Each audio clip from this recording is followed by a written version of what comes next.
Snow fell without mercy. Wind erased footprints in seconds. A man lay motionless in a front yard while headlights faded into white silence. She kept saying the same words, over and over. "I think I hit him." At 6:04 a.m., first responders knelt in the snow. At 6:17, someone whispered it looked like a tragic accident. By 7:02, detectives were already building a timeline, a broken taillight, a shattered relationship, a body in the snow. It seemed simple, but simple stories rarely survive daylight. What really happened in that yard before dawn? Her name was Karen Reed, 41, a math teacher from Massachusetts. On January 29, 2022, at 12:45 a.m., she and John O'Keefe left a bar in Canton. By 1:53 a.m., they had arrived at a colleague's home for an after-party. At 2:11 a.m., according to surveillance data, her Lexus was still parked outside. At 2:27 a.m., something changed. They said she backed into him and drove away into the blizzard. At 6:03 a.m., she returned with friends. She found him in the snow. Panic, screaming, a 911 call, and then those words. "I think I hit him." Investigators pointed to her cracked taillight. The rear light of her Lexus was shattered, jagged red plastic, pieces the size of a thumbnail. It sat on the evidence table like a verdict waiting to be read. Data from her Lexus suggested a reverse maneuver at exactly 2:27 a.m. Her blood alcohol level was over the legal limit. Motive? Texts showed tension. Witnesses said voices had been raised. The Commonwealth charged her with second-degree murder. The narrative felt airtight. A drunk driver, a tragic fight, a man left in the snow. By summer 2024, news vans lined the street. Commentators called it open and shut. But certainty is a fragile thing. What if the snow wasn't the only thing covering tracks? But wait. The injuries didn't look like a vehicle strike. Deep cuts on his arms, puncture wounds, defensive patterns, a head injury inconsistent with a rear-end collision. Accident reconstruction experts spent 72 hours with the Lexus. The bumper showed minor impact, but there were no bruises on his lower body, consistent with being thrown. Where were the tire marks? Then there was the dog. Inside the home, a German Shepherd. Court testimony revealed the animal had a documented history of aggression. The arm wounds, some experts concluded, matched canine bite patterns.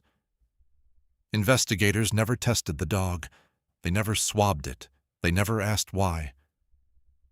Phone data surfaced next. At 2:31 a.m., 4 minutes after the alleged impact, several partygoers' phones stopped moving.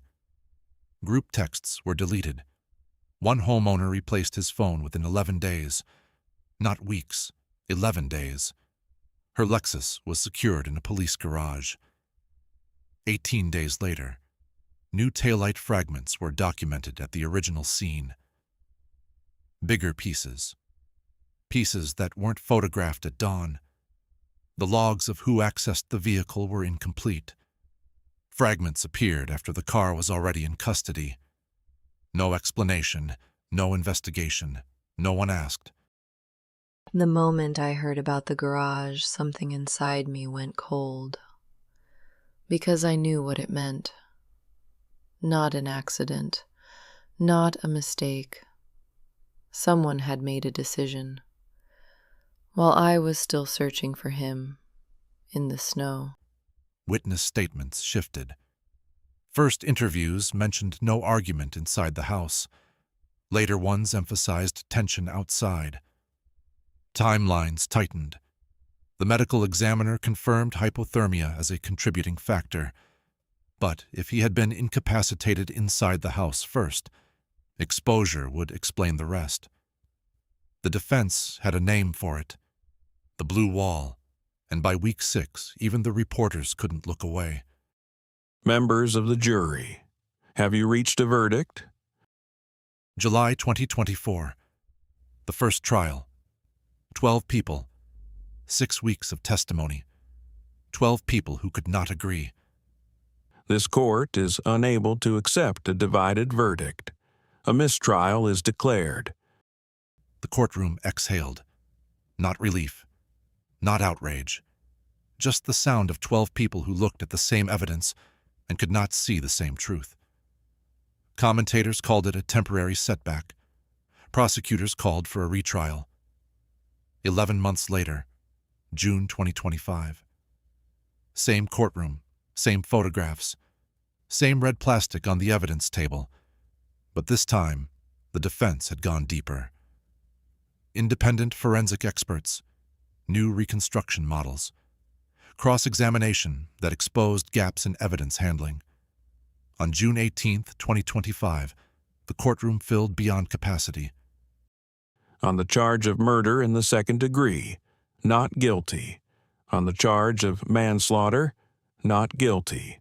On leaving the scene, not guilty. On operating under the influence, guilty. 1 year probation. No prison time. Supporters wept. Critics fumed. The system had spoken. Case closed. But there was something no one ever fully explained. Same facts, different story. John O'Keefe walked through that front door at 2:13 a.m. What happened next? No jury ever heard in full. But the evidence told its own version. The arm wounds, not road rash, not impact bruising, the spacing, the depth, the tearing. A forensic odontologist spent 3 hours with those photographs. His conclusion, consistent with a large canine, a German shepherd, the dog that was never tested. The phone activity at 2:31 a.m. inside that house. 4 minutes after the car had allegedly already left. Someone searching, someone deleting, someone who knew something was wrong before anyone called 911. And the taillight. Those jagged pieces of red plastic. The ones that sat on the evidence table like a verdict. The first responders photographed 5 fragments on the morning of January 29th. 18 days later, after the car had been locked inside a police facility, dozens more appeared. Larger, cleaner, photographed by the same officer who had access to the vehicle. No chain of custody explanation, no inquiry, no charges. They built a courtroom out of my worst moment, out of the words I screamed in the snow while I was still looking for him. I lost 3 years, my name, my face in every headline, and the people who were inside that house, not one of them was ever charged. No one inside the home that night faced criminal charges. Allegations of a cover-up were investigated. No indictments followed. The verdict split a country. Was it an overzealous prosecution, or a tragedy too tangled to untie? People think a not guilty verdict brings peace. It doesn't. It brings space. Space to breathe. Space to grieve. Space to ask the question no courtroom ever answered. What really happened after he walked through that door? A jury answered the legal question. But the house on Fairview Road still stands. The door is still there. And no one has ever fully explained what happened on the other side of it. Tell me in the comments, do you believe the taillight evidence was planted? Or was this just a tragic night that no one processed correctly?